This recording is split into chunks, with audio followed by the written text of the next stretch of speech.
श्री शिवाय नमस्तुभ्यम। भोलेनाथ की कृपा आप सभी भक्तों पर हमेशा बनी रहे। आइए सुनते हैं आगे की कथा। भगवान शिव के लिंग एवं साकार विग्रह की पूजा के रहस्य तथा महत्व का वर्णन। सूत जी कहते हैं, शौनक, जो श्रवण, कीर्तन और मनन इन तीनों साधनों के अनुष्ठान में समर्थ न हो, वह भगवान शंकर के लिंग एवं मूर्ति की स्थापना करके नित्य उसकी पूजा करे तो संसार सागर से पार हो सकता है।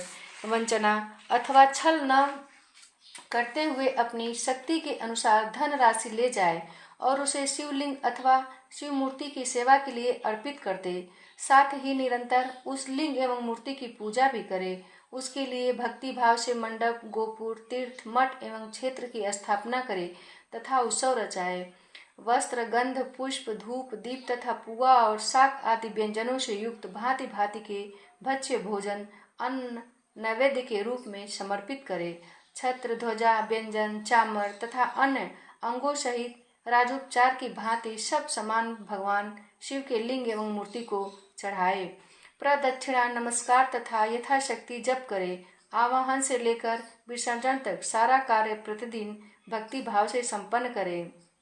इस प्रकार शिवलिंग अथवा शिव मूर्ति में भगवान शंकर की पूजा करने वाला पुरुष श्रवण आदि साधनों का अनुष्ठान न करे तो भी भगवान शिव की प्रसन्नता से सिद्धि प्राप्त कर लेता है। पहले के बहुत से महात्मा पुरुष लिंग तथा शिव मूर्ति की पूजा करने मात्र से भव बंधन से मुक्त हो चुके हैं। ऋषियों ने पूछा, मूर्ति में ही सर्वत्र देवताओं की पूजा होती है, परंतु भगवान शिव की पूजा सब जगह मूर्ति में और लिंग में भी क्यों की जाती है? सूत जी ने कहा, मुनीश्वरों, तुम्हारा यह प्रश्न तो बड़ा ही पवित्र और अत्यंत अद्भुत है। इस विषय में महादेव जी ही वक्ता हो सकते हैं। दूसरा कोई पुरुष कभी और कहीं भी इसका प्रतिपादन नहीं कर सकता। इस प्रश्न के समाधान के लिए भगवान शिव ने जो कुछ कहा है और उसे मैंने गुरु जी के मुख से जिस प्रकार सुना है उसी तरह क्रमशः वर्णन करूंगा।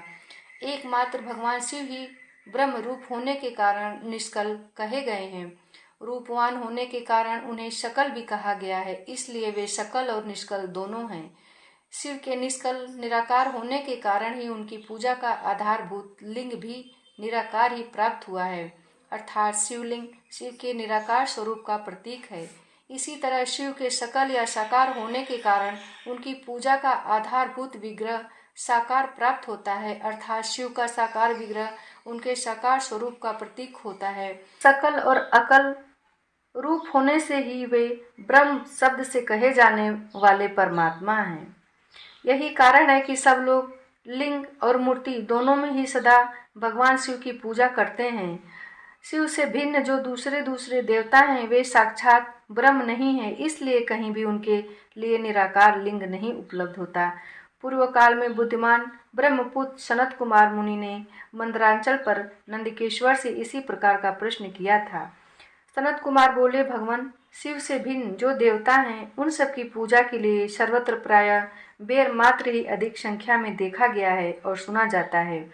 केवल भगवान शिव की ही पूजा में लिंग और वेद दोनों का उपयोग देखने में आता है। अतः कल्याणमय नंदिकेश्वर, इस विषय में जो तत्व की बात हो उसे मुझे इस प्रकार बताइए जिससे अच्छी तरह समझ में आ जाए। नंदिकेश्वर ने कहा, निष्पाप ब्रह्म कुमार, आपके इस प्रश्न का हम जैसे लोगों के द्वारा कोई उत्तर नहीं दिया जा सकता, क्योंकि यह गोपनीय विषय है और लिंग साक्षात ब्रह्म का प्रतीक है। तथापि आप शिव भक्त हैं, इसलिए इस विषय में भगवान शिव ने जो कुछ बताया है उसे आपके समक्ष कहता हूँ।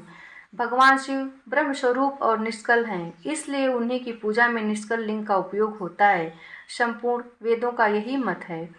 सनत कुमार बोले, महाभाग योगींद्र, आपने भगवान शिव तथा दूसरे देवताओं के पूजन में लिंग और वेद के प्रचार का जो रहस्य विभाग पूर्वक बताया है वह यथार्थ है। इसलिए लिंग और वेद की आदि उत्पत्ति का जो उत्तम वृत्तांत है उसी को मैं इस समय सुनना चाहता हूँ।